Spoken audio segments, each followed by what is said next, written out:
Bismillahirrahmanirrahim. Assalamualaikum warahmatullahi wabarakatuh.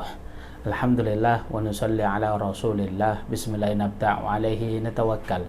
Rabbi israh li sadri wa yassir li amri wahlul 'uqdatam min lisani yafqahu qawli. Ya Fattah ya Alim, nasrun minallah wa fathun qarib. Teman-teman dimanapun jenengan berada, yang di perjalanan atau di rumah atau yang lagi santai nonton YouTube, insyaallah kita kali ini lama kita tidak syuting di studio kita kali ini karena banyaknya kegiatan di luar, jadi kita ambil video yang di luar terus.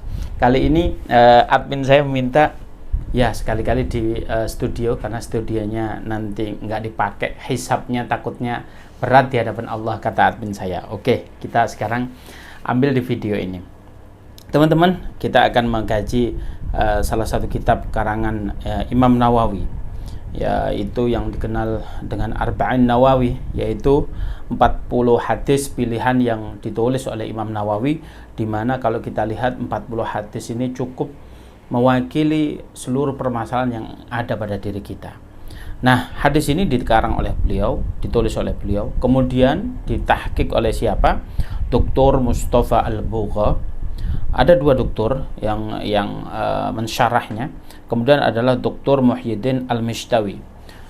Sebelum kita membaca kitab ini, yang pertama kita membaca Fatihah, kita tujukan kepada baginda Nabi Muhammad SAW beserta keluarga beliau, anak cucu, istri semua, beserta para sahabat dan tabi'in.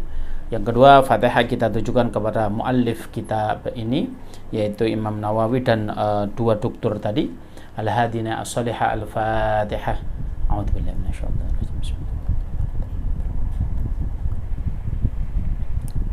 Yang kedua, Fatihah kita tujukan kepada kita semua, follower kita yang mau subscribe, yang mau menonton, baik diri kita. Semoga apa yang kita cita-citakan, yang kita inginkan dikabulkan oleh Allah. Apa yang menjadi beban kita dihilangkan oleh Allah. Apa yang menjadi permasalahan kita diringankan betul oleh Allah Subhanahu wa taala. Yang belum dapat jodoh, cepat-cepat dapat jodoh. Yang punya utang segera lunas. Yang belum punya anak segera dikasih momongan. Ala hadina as-salihah Al-Fatihah. A'udzubillahi minasyaitonir rajim. Baik. Kita akan mengkaji kitab Arba'in Nawawi ini, hadis yang keberapa? Yaitu hadis yang ke sabi' wa thalathun, yaitu hadis yang ke-37. Nah, uniknya di hadis Arba'in Nawawi ini, muallif kitab itu memberi judul, setiap hadis itu ada temanya masing-masing. Temanya di dalam hadis yang ke-37 ini adalah Adlullahi ta'ala wa fadluhu wa qudratuhu, yaitu tentang adilnya Allah Subhanahu wa taala dan keutamaan Allah Subhanahu wa taala dan ketetapan Allah Subhanahu wa taala. Ini luar biasa sekali. Tiga yang sesuatu yang sangat gede dijadikan satu judul, sehingga ini materinya sangat luar biasa.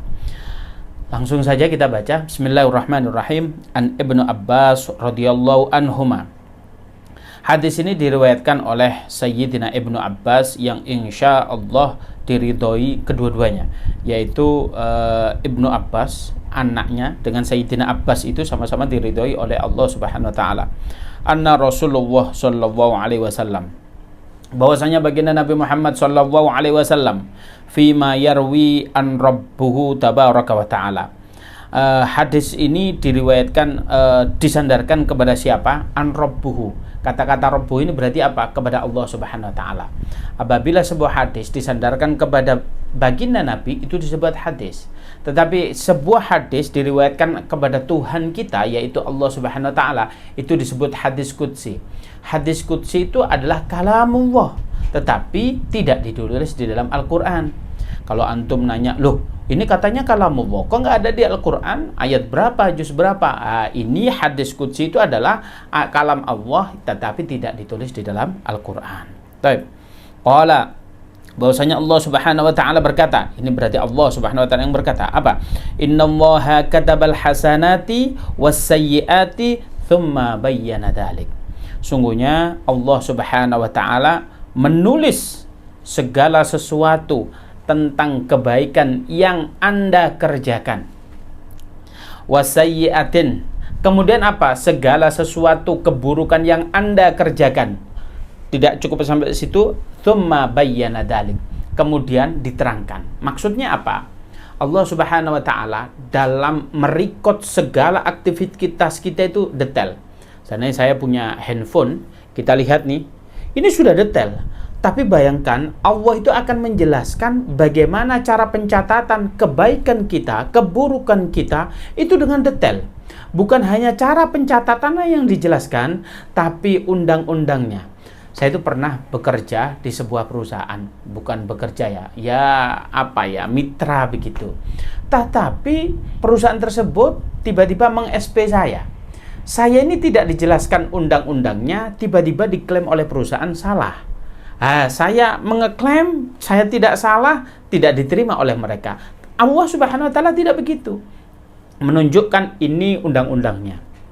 Ini syariatnya jelas. Contoh begini. Kalau Anda berinteraksi dengan lawan jenis tetapi itu bukan mahram Anda, ini ada aturannya. Ini dikategorikan apa? Haram, tidak boleh. Ini ada aturannya. Dan ini efeknya akan begini, ditulis detail oleh Allah Subhanahu wa taala. Makanya Allah itu undang-undangnya jelas, hukumannya jelas. Lah di sini dikatakan Allah cara merekodnya dalam mencatat sebuah kebaikan kita juga jelas. Sehingga apabila kita melakukan sebuah kebaikan, maka Allah tidak akan lepas sedikit pun kebaikan. Walaupun seandainya kebaikan kita, mohon maaf sekali, sangat kecil sekali.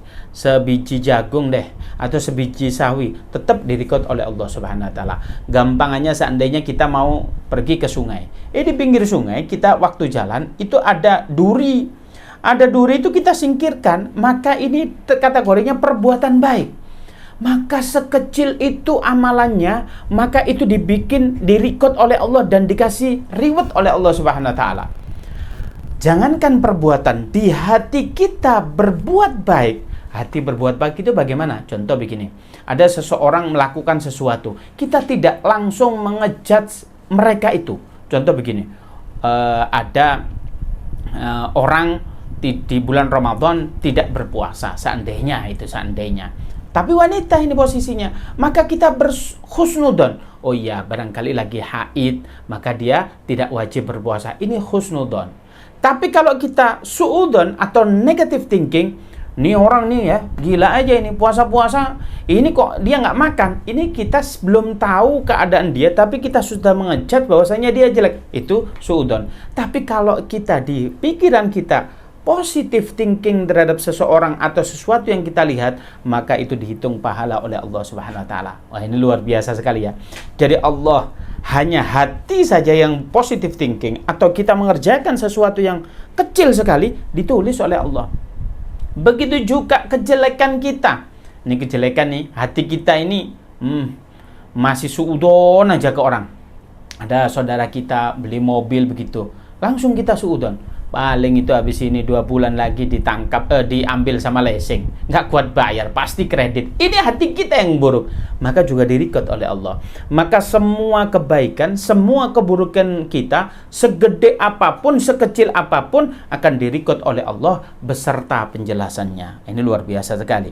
Kemudian apa dikatakan? Faman hamma bihasanatin falam ya'malha katabahallahu 'indahu hasanatan kamilah.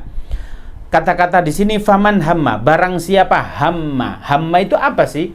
Jadi orang itu berpikir, ada 5 tingkatan dalam berpikir. Yang pertama disebut hajiz. Hajiz itu sesuatu yang terlintas pada diri kita.